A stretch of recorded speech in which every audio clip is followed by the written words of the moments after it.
Hello and welcome to another Tinto Talk video. That time when I look at the stuff coming in the latest or upcoming update to Europa Universalis 5. Now, there has been a few people who have made dramatic, like, oh, I'm quitting EU5, returning to EU4 videos, and well, that's not me because I never quit EU4. I will say just before we get into this, I still think EU5 vanilla is just a better game than EU4 vanilla. I don't see that as being even remotely controversial, to be honest. And yeah, the player numbers aren't looking too hot, but I think some part of that is what I coined the paradox. So excited for the things coming up that you lose interest in the things that you have. And I think that has definitely been a little true for me. I think there's been some of the things that we've seen in these Tinto Talks recently have been absolutely phenomenal, and I'm very much looking forward to them. The trade orders specifically, oh my god, it's going to make trade actually playable. But yeah, I'm not quitting this game, but I'm also not quitting EU4 because Anbadar slaps always. Anyway, let us, without more rambling, get into the 105th Tinto Talk. Written by Johan. It's a glorious day where we talk about what's happening to EU5. Last week we went through the military changes coming in 1.2, and today we're continuing the journey through what the patch has in store. As a reminder, St. Dave has been steering the fate of the Phoenix, Johan has been driving the development of the accompanying patch covering economy, military, and diplomacy. So we're having a look today at politics and diplomacy, starting with proximity and topography. One change that they're pleased to finally have in is that a country's capital terrain now passively reduces its proximity penalty through that same topography. If your capital sits in the mountains, your whole administration is adapted to mountains, so moving men and goods through mountainous terrain costs you 20% less proximity than it would a coastal lowland power. The same applies to hills, plateaus, flatlands, and wetlands. Wherever your state is rooted, it is more comfortable operating there. This reflects something that they felt was missing. Geography should make a nation be used to its own landscape, not just be a static drag on everyone equally. So they have Georgia here, their capital is in a hill, so hill proximity impact minus 20%. That's kind of cute. I like that. Makes places like Austria a lot more playable, makes places like, of course, Georgia a lot more playable. Persia is going to maybe be somewhere that's more playable. I'm not sure. I've not actually played in the region before yet. So yeah, this is a cool change. I like that. It's neat. It's just a small thing, but yeah. They also went through the advanced trees and given terrain-specific proximity reductions to a new slate of countries and cultures whose historical identities are inseparable from a particular landscape. Scotland, Savoy, Albania, the Swiss, and Nepal now all reduce mountain and hill proximity costs through dedicated advances, reflecting the intimate knowledge of passes and ridgelines that comes from centuries of living in them. The Inca got a new advance, vertical economy, representing the astonishing logistical feat of governing the full length of the Andes across coastal valleys, mountain slopes, and high plateaus simultaneously. Persia gets the Persian Plateau, there we go, some more stuff for Persia as well, and Morocco joins them with advances rooted in Atlas mountain expertise. These were the remaining major mountain nations that didn't yet have any such representation. Countries like Ethiopia, Austria, Tibet, and Armenia already had some terrain advances, but they rebalanced their values at the same time for consistency. Finally, they also made terrain and vegetation proximity penalties multiplicative rather than additive into the efficiency denominator, so their impact is now consistent regardless of what other proximity bonuses you have stacked. A mountain is a mountain, no matter how good your roads are. That's cool, I like that. Making as many things multiplicative rather than additive is a good thing, in my opinion. It stops, or it severely reduces the effectiveness of modifier stacking. Being able to get your proximity impact down to like 90% reduction was unfortunately somewhat trivial in certain places. So making it multiplicative means that that's just not really going to happen anymore. We have the Highland tradition. This is, I guess, something that the Scots are going to have. Mountain and hill proximity impact minus 33%. That's going to be really, really handy as well, for sure. There are some cabinet changes. Characters now gain a trait over the course of their service that reflects the nature of the country they're working for, creating a more organic and narrative-driven sense of how individuals are shaped by the institutions and culture around them. When you hire an advisor, they will get a trait already, but anyone else you appoint is an empty canvas. This makes characters feel more grounded in the world rather than interchangeable stat blocks, since their history of service leaves a visible imprint on who they've become. So you have cabinet traits now, giving honest gives satisfaction equilibrium. That's quite nice. I like it. Plus 1% is obviously minor, but you know, every little helps in that regard. They've also added in so they could make a condensed version of the UI for cabinets as well, with a quick toggle between versions. This is taken directly from Glorp UI. That is just a straight up. This is the exact same. There is the buttons in the same place. Even the symbols are the same. The effect is the same. This is just lifted straight from Glorp UI. And I've said it before. I have absolutely no problem with Paradox looking at popular mods, seeing what popular mods are doing, and then just wholesale saying, okay, this is now in the main game. It is nice when Paradox reaches out to the modder and says, look, we're doing this. I don't even need them to ask permission. Just we are doing this, and that's good enough for me, at least. But again, I'm not a modder, so take my opinion with whatever amount of salt you deem necessary. I will say, I do know Glorp, and I've been playing with him in a multiplayer game. The one where I'm playing Milan, he is Austria, and the Paradox didn't reach out to him at all. I think they should. In all honesty, I think Paradox would be nice for them to reach out to Glorp and say, look, we're doing this. This is going to be in 1.2. Appreciate all your hard work, etc., etc. And maybe some other things that Glorp has added to his mod can be added into the game as well. Because honestly, if it wasn't for the achievement-breaking nature of UI mods in post-Imperator Paradox games, I would be playing with Glorp UI every single time I open EU5, because it is just a flat improvement across the board. There isn't anything that's a detriment. So yeah, reach out to Glorp. That'd be kind of nice. Anyway, excuse me. Moving on. Cabinet actions have received a significant round of polish, balance, and quality of life improvements across the board. Assimilate and convert actions now reduce migration attraction in the targeted area, reflecting the real disruption that forced cultural and religious change causes to local population movement. So this kind of goes into something that we saw from Yuan before. Basically, there was a comment that was said about, when you are converting a bunch of vassals, little one province minor vassals, to your culture and religion, they will just, use these cabinet actions wholesale, and just it's too cheap, it's too easy to fully culture convert places. And the response to that was Yuan saying that the cat's kind of out of the bag in that regard. Actually, let's see if we can find that exact comment. That's a lot of pictures in this dev diary. Holy. Let's see if we can find that comment. There we go. We did try limiting the amount, but it wasn't popular in the internal beta. He personally thinks subjects should not assimilate culture. And let's see if we can click on that and find the exact comment itself. Put the cats out of the box, nor should we allow them to culture swapping subjects. I think the cat should be put back in the box. The cat should be put back in the box. I don't think it is too late, and sure, people will probably have some issues with it, and it makes culture and religious conversion much, much more difficult.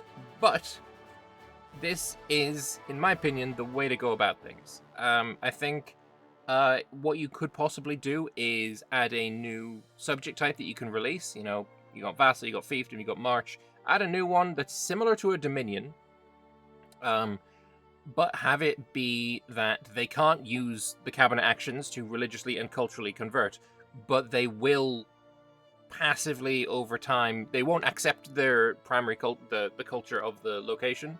They will be your culture, and then they just have that small passive growth of your culture in their area, and then just limit it so that none of the others can be changed culture and religion.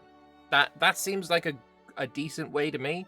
So you can get some of that effect of culture and religion from your vassals, but not as much as we have right now, which is, it's a little ridiculous. In 100 years, if you're playing as the Romans, you can completely culturally and religiously convert the entirety of Anatolia. Like, it's not realistic. Appease estate action has been made smarter. It'll now automatically stop once an estate satisfaction reaches 50, preventing you from accidentally overspending on estates that are already content. I would like if this was a toggleable ability, because sometimes I would like that extra little bit of satisfaction that I get from it so that I can tax them a little bit more, you know what I'm saying?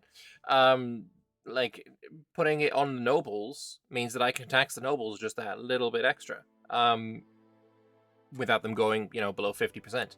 That would be nice, but it's not super necessary. Its feedback text has been trimmed down to be less cluttered.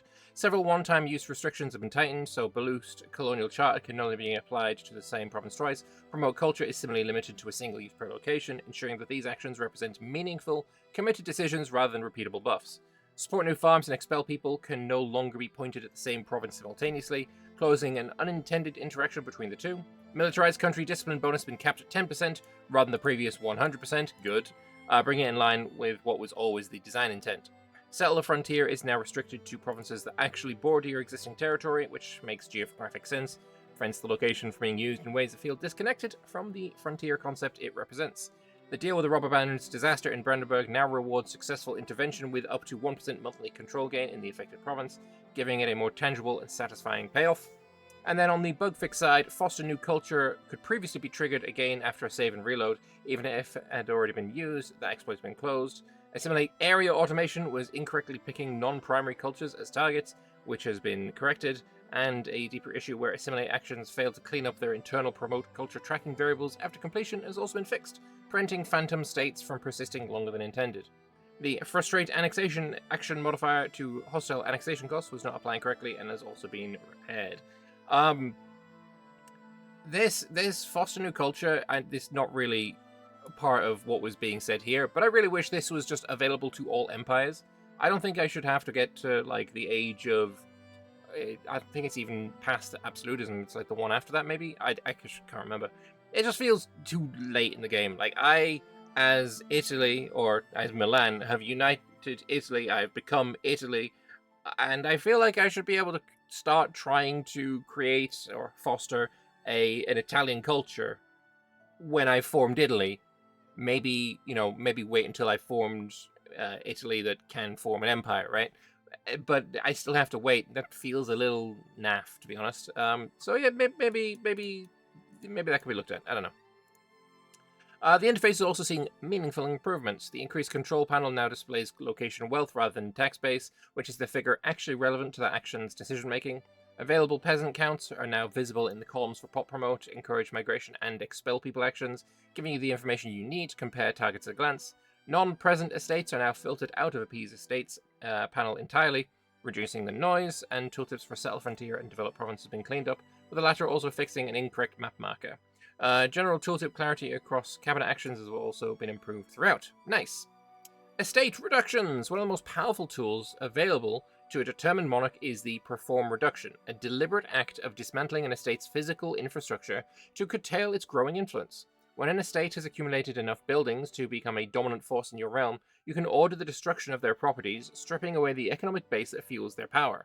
The action scales with the size of your realm, demolishing anywhere from 2 to 20 buildings depending on how many locations you rule.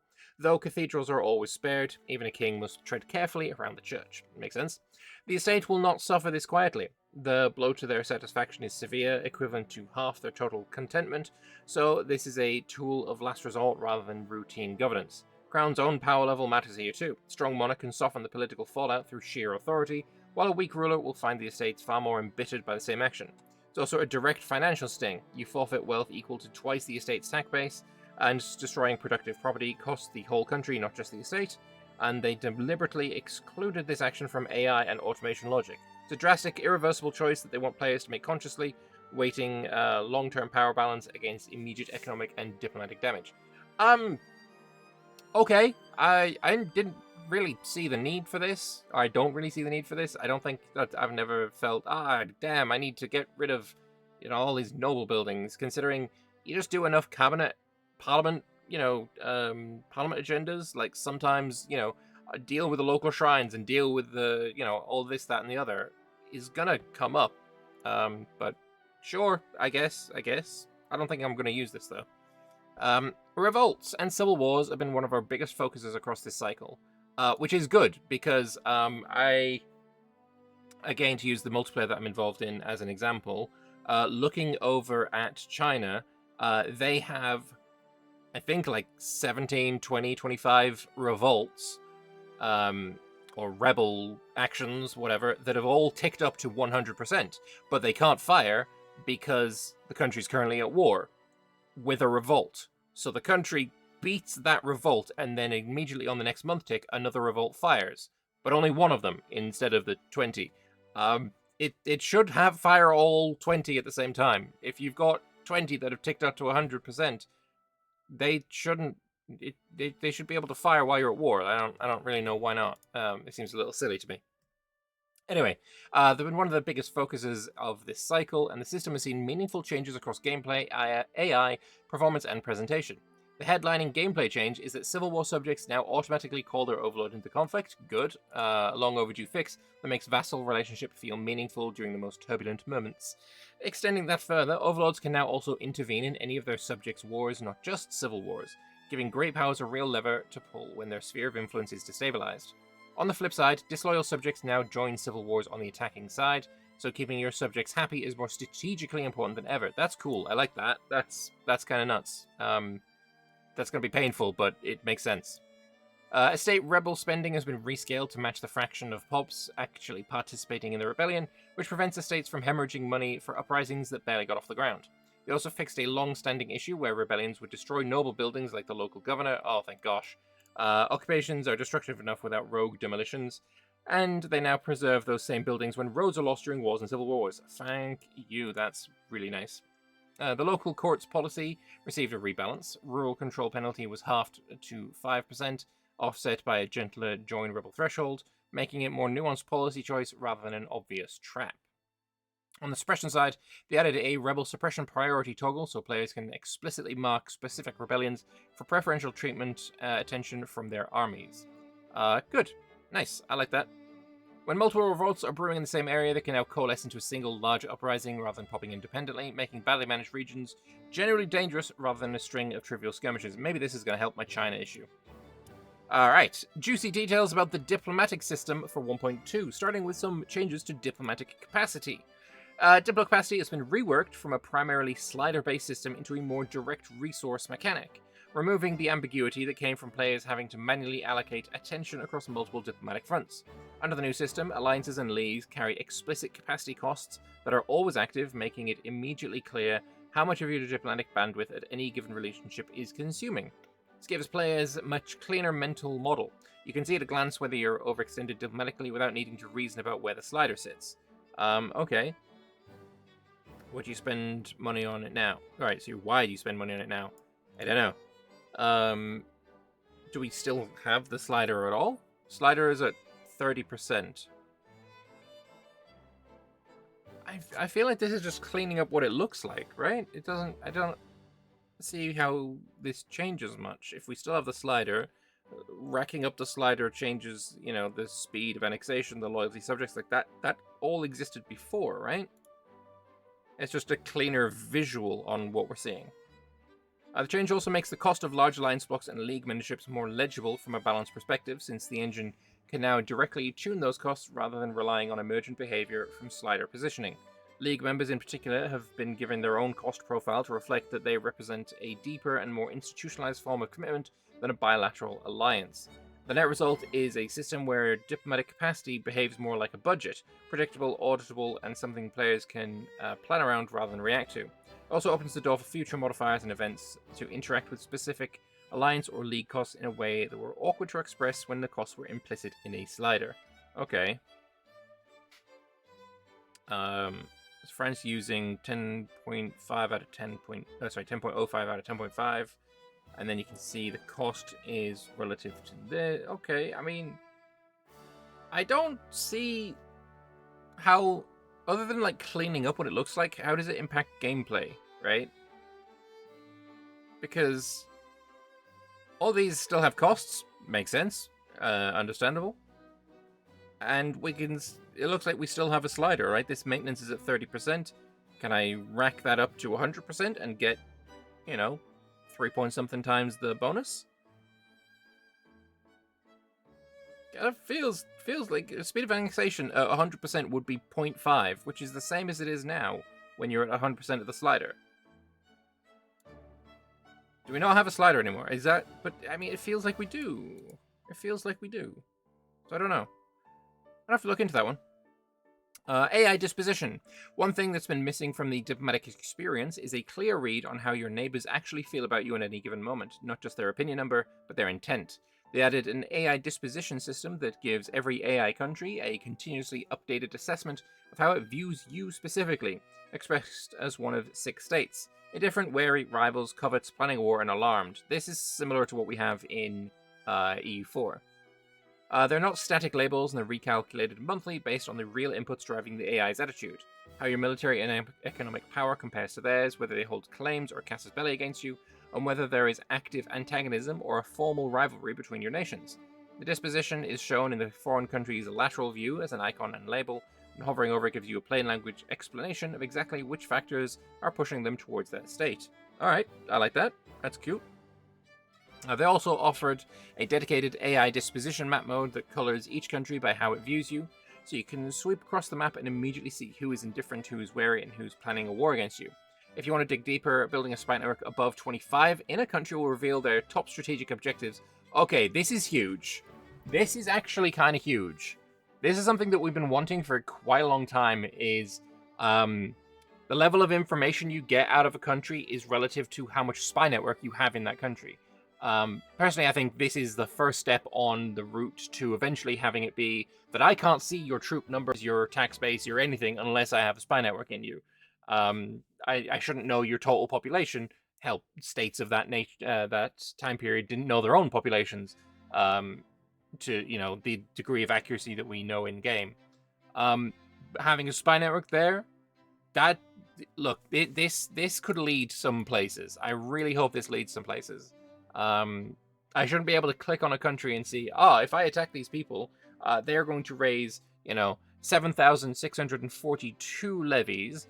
They're also potentially able to, they currently have, a standing army of 2,000 and the manpower pool of about 1,000.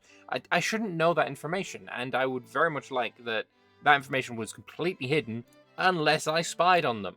That would be really cool. And yeah, this seems like the first step on that path, right? Cool, I like it. So it shows us whether they're specifically targeting you for expansion and subjugation. The goal is to replace the vague uncertainty of raw opinion numbers with something legible and actionable. You should be able to look at your neighbors and have a genuine read on their current intent, so your diplomatic decisions can be properly informed rather than reactive. They also improve the logic for AI conquer desire. As you can see here, Castile kind of wants to unify and form Spain. Good. Yes, I like that. There's also an AI personality system that gives every AI country a fundamental character, shaping how it approaches statecraft throughout the game. There's also 7 personalities. We've got aggressive, expansionist, defensive, cautious, opportunistic, isolationist, and friendly. And each one adjusts a broad set of behavioral modifiers that organize into 3 layers. How willing the AI is to initiate wars, how much hardship it will endure to pursue its goals, and what prioritizes when making decisions. An aggressive country will declare war more readily, tolerate high war exhaustion and stability hits, demand harsher peace terms, and lean heavily into militarist policies. Cautious country needs overwhelming odds before it commits, values stability above everything else, and will accept more reasonable peace offers. Friendly country invests in diplomacy, making generous deals, and tries to accumulate reliable partners rather than conquer territory. These modifiers stack additively on top of whatever the country's ruler traits and societal values are already contributing, so personality is a baseline character, not a straitjacket. An isolationist country can still go to war, it just needs a much better reason than an aggressive one would. By default, countries are assigned historically appropriate personalities based on their documented ambitions and political character, so familiar powers should feel roughly as you'd expect them to. Alright, so we have... who are we looking at here? Sweden? Oh no, Ottomans. I was like, hang on, Sweden here. No, Ottomans are aggressive. Fair enough. That means Sweden is also aggressive. That's red. I guess the blue would be diplomatic. Yellow... What are we guessing here? Yellow, maybe opportunistic? Potentially? Purple, maybe defensive? I don't know. yeah. We'll see. We'll see what happens. If you want less predictable neighbors, there are 3 game rules to change this. Random assigns personalities at game start, random per age rerolls them at the start of every age as the political map shifts, and random per ruler rerolls each country's personality on succession. None of these disable achievements. I think I'd probably go random on ruler, honestly. Personalities are visible through the UI. The country's tooltip shows the personality name with an icon. You can hover for a full description, and there is a dedicated AI personality map mode that calls every country by its personality, so you can take in the diplomatic landscape of the entire map at a glance. Events and scripted effects can also change personality mid-game via set personality, and modders have full access to define their own personalities as database objects with custom modifier sets, colors, and icons. I like it. I think that's a really cool system. I think having them stick around for the entire game is a bit silly, and having them re-roll over time is definitely the better situation, in my opinion. War and Peace. The past few months have seen some of the most significant overhauls to the War and Peace system since launch, and I'm genuinely excited to talk through what they've been building. The biggest philosophical shift was moving war score cost modifiers over to efficiency modifiers. Might sound like a naming exercise, but it reflects a real design intention. Costs that scale with your efficiency feel fairer and more interesting to interact with than flat discounts. The first domino was replacing every instance of war on different religion cost with war score versus other religion efficiency, and the change has since propagated across many modifier categories as part of a broader cleanup project. On a similar note, peace steal war score values are now properly assigned across the board. They caught at least one case where peace treaty was accidentally giving you a negative 80 war score cost, which is the kind of bug that could quietly break the balance of an entire war. The most dramatic new feature is an unconditional surrender. Okay, that being added is quite nice. A beleaguered country can now throw up its hands and fully capitulate to the enemy, opening up a high-stakes way to end wars that feel like a foregone conclusions without forcing the winning side to siege every last fort. Alongside this, they've added the ability for countries to rejoin wars they've previously left. Oh, I like that. As long as no truce exists with the relevant parties. Opens interesting comeback scenarios and makes the decision to exit a war feel more weighty, since you're not necessarily locked out forever. I like that a lot. That seems really cool for multiplayer, for sure. I'm a little worried about, my capital getting sieged by an unconditional surrender and then it being sniped, but these are the risks you take, I guess. Have some multiplayer rules around snaking, and you're probably fine. Enforced Peace also received meaningful rework over the period. It now requires acceptance from both the asking party and the defending party, rather than being a unilateral action, and we've tuned the acceptance formula to factor in border distance as a negative contributor, so far-flung third parties can't easily meddle in distant wars. The reputation penalty for having your enforced peace demand refused was also added. Asking for peace and being slapped away should sting diplomatically. These changes together make the enforced peace tool feel more like a genuine international arbitration and less like a button that applies pressure from nowhere. On the peace treaty side, they've been expanding the available toolkit considerably. Annex all Revolters Treaty lets you wrap up messy rebel wars in a single clean action instead of needing separate annexation per revolter country, which was genuinely tedious before. The Dissolved Hanseatic League Treaty is a more targeted addition that gives players an actual narrative off-ramp for ending the league's commercial hegemony through war. I like that a lot. Hell yes. A few smaller but meaningful changes round out the picture. Coalition wars now use a superiority war goal instead of take capital war goal, which felt more appropriate for the nature of coalitions punishing overexpansion. War exhaustion from mercenary deaths was added, meaning mercenary-heavy strategies now carry significantly higher human cost. War score from occupation was doubled, and the threshold to reach 99% against a target was lowered to 50% occupation, which they found dramatically reduced the amount of tedious mopping up at the end of decisive wars. Battle war score dilution in coalition wars was also fixed, so contribution in large multi-party conflicts is now properly recognized. Good. Subjects of subjects can now fight for and win their independence through war, meaning that a great power's reach is no longer automatically guaranteed simply by keeping a buffer layer of intermediary subjects. Rebellious sub-subjects can cut their chains without having first to go through their immediate overlord. Creates a more dynamic and fragile subject hierarchies, where overextended empires that rely heavily on indirect control may find their peripheral holdings peeling away when war weakens the chain of authority. I didn't really mess around too much with subjects of subjects, so sure, fine. Colonial nations acquired through war demand can now be downgraded to a vassal if their territory is not overseas relative to the new overlord, preventing the transfer of fully formed colonial nations to continental powers who would have no logical claim to that administrative category. This ensures colonial nation status remains tied to genuine colonial geography rather than becoming an inherited label that persists regardless of the new owner's situation. Makes sense. Taken together, this has been a period of tightening, expanding, and in some cases fundamentally rethinking how wars begin, escalate, and conclude, and he thinks that the systems are in a substantially better place for it. Cool. Papal Authority. Another feature that he's very excited about for the Catholic gameplay experience is the new Papal Authority system, which they're just finishing integrating into the Catholic Church International Organization. At its core, Papal Authority is a 0 to 100 resource tacked on to the Church IO itself rather than any individual country, meaning it truly represents the health and prestige of the institution as a whole. The meter starts at 60 at the game start, neither triumphant nor crumbling, and drifts up or down each month based on a web of sources and drains that reflect how well Christendom is holding together. On the positive side, things like internal peace between Catholic members, the Pope controlling Rome, a strong cardinal network, and doctrines like Ultramontanism, I've never heard that word before, all feed all authority upwards. On the negative side, excommunicated rulers sitting on thrones, countries that have adopted Gallicanism or Concilarism, and the terrifying 0.5 a month interregnum penalty when there is simply no pope all drag it downward. And that interregnum drain was a deliberate design choice to make papal succession feel genuinely urgent rather than a formality. I mean, sure, but like, we can't affect this. Right? We literally can't affect this in any way. It's just something that will happen. Like, the Pope dies, okay, there's going to now be a new Pope. Like, we can't affect that in any way. I don't understand what the deal with this is. Anyway, they settled on 2 threshold effects. High is 75 plus and low is minus 25 and below that apply to every Catholic country simultaneously, because they wanted the state of the church to feel like a shared condition rather than a personal stat. High authority brings monthly devotion and legitimacy bonuses alongside heretic tolerance, rewarding players who invest in the institution. Low authority punishes everyone with devotion and legitimacy hits, creating collective pressure to fix the problem. The can ignore papal bulls modifier was one of the favorite additions. Countries using it quietly bleed 0.01 a month from papal authority, which means a fragmented Catholic world full of Gallican kingdoms slowly erodes the church from the inside without anyone making a dramatic declaration.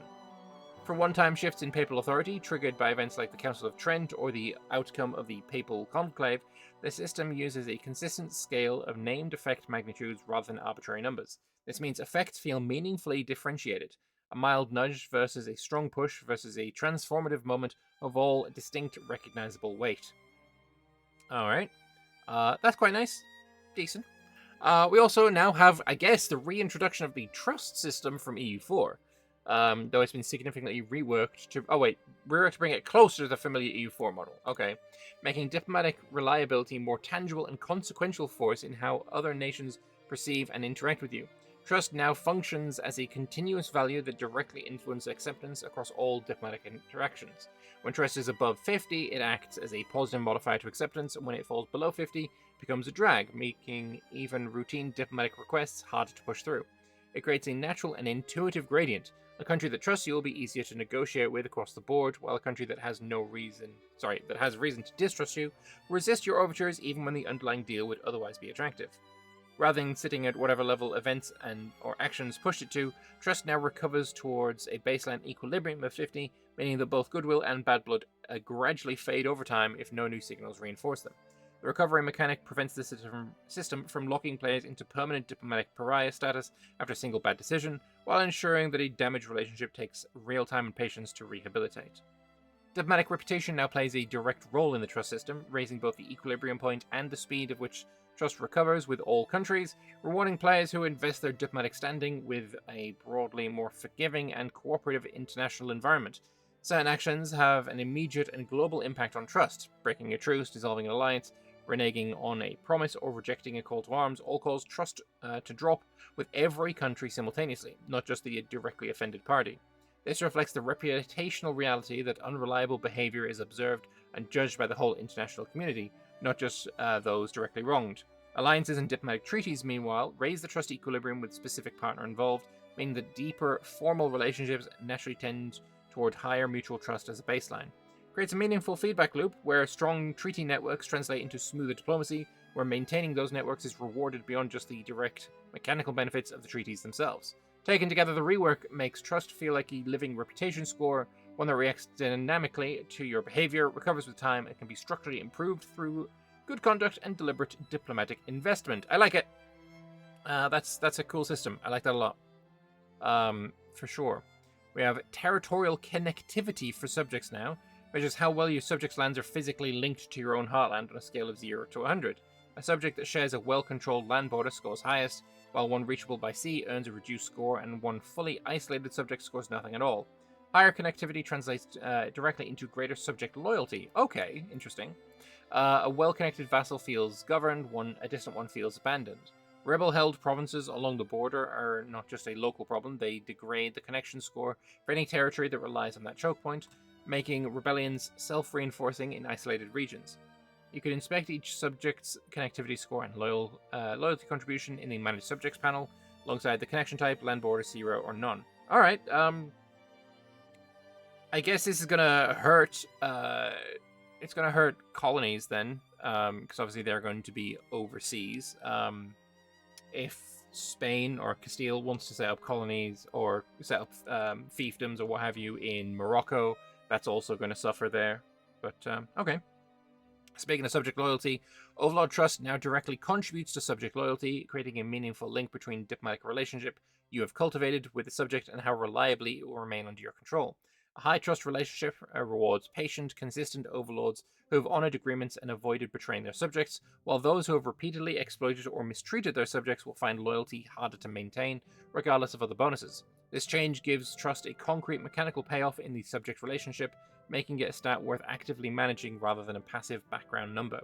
On the other side of the equation, the strength of an independence movement now reduces subject loyalty, reflecting the destabilizing effect of strong internal forces that may pull the subject away from the Overlord's orbit. Makes sense as well. Culture meta changes. Okay, this is going to be hopefully quite interesting and changing, like we spoke earlier about this. Subjects now suffer penalties to cultural assimilation and religion conversion speed, reflecting that the reduced administrative capacity and political autonomy that comes with being under an overlord's authority. Additionally, an overlord must wait 10 years after a subject is created before they can enforce their own culture or religion upon it, preventing the exploitation of rapidly cycling through freshly created subjects to turbocharge conversion. It's directly an address to the, I guess, the vassal meta. Makes sense. This addresses a prominent metagame strategy where players would establish many small subjects specifically to leverage their combined assimilation output, effectively outsourcing cultural and religious homogenization at an unrealistic pace. The 10-year waiting period introduces meaningful commitment cost, and you can't simply puppet a region, drain its conversion capacity, and immediately pivot towards the next target. The speed penalty ensures that even long-standing subjects contribute less to assimilation than equivalently directly controlled province would, making direct administration genuinely more efficient for cultural integration. Together, these changes push players towards a more deliberate and historically grounded approach, either invest in properly governing the region yourself or accept slower cultural integration as the price of delegating authority to a subject. Discourages a playstyle that feels more like micromanaging a conversion factory than building an empire without removing the legitimate strategic value of having subjects at all. I like this. This seems like an elegant solution to the, let's be honest, quite toxic meta. As for annexing subjects, the costs have been reworked in 1.2 to better reflect the complexity of integrating a subject state. The old system charged a flat rate per location, which made annexing large subjects prohibitively expensive, regardless of how well integrated they already were. The new formula uses a flat base cost, plus a lower per location rate, significantly reducing the penalty for annexing sprawling but loyal subjects. Crucially, both the cost and speed of annexation now scale with subject loyalty. The more loyal your subject, the cheaper and faster the process becomes. This creates a natural reward loop. Investing in your subjects through policies and privileges pays off directly when you decide to integrate them. Conversely, trying to force annex a resentful subject remains costly and slow, reflecting the real administrative friction of absorbing unwilling territory. The combined effect is that patient overlords who cultivate loyalty will find annexation a smooth and affordable transition, while impatient rulers who neglect their subjects will face a significantly steeper bill. That's cool. I think that's, yeah, because annexing itself,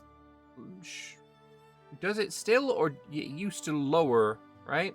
Old system charged a flat rate per location. This doesn't say anything about what it does to the country, right? So when you start annexing a country, it lowers their opinion by 25, which by extension, lowers their loyalty. So if you can keep their loyalty very, very high and their opinion very, very high, then that won't affect you as much. I like this. That's cool. That's cool. You can also move subject capitals, been added to allow overlords to relocate the capital of one of their subjects, giving suzerains a meaningful new tool to reshape the territories they control. It's particularly useful when a vassal or tributary has been granted lands far from their original core, leaving them with a capital that no longer reflects their actual center of gravity, a situation that previously required either waiting for the AI to sort itself out or accepting a suboptimally organized subject state.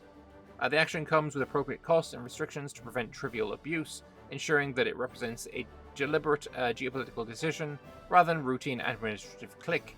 From a gameplay perspective, it adds a satisfying layer of hands-on empire management, letting players sculpt their subject network more intentionally rather than inheriting whatever capital placement history happened to produce.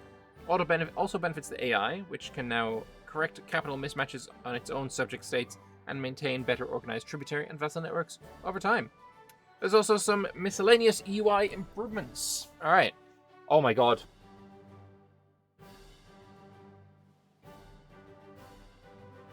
Holding control while clicking an advance in the research tree will now immediately insert it, along with any missing prerequisites, into your research queue directly after your current project, removing the need to manually navigate and queue each prerequisite one by one. Oh, good lord, yes. That is so handy, because the amount of times that you are in the game and you have, say, you have unlocked, say, confessionalism, and you've gone down a little bit, but then you've now unlocked pike and shot, you know, another institution.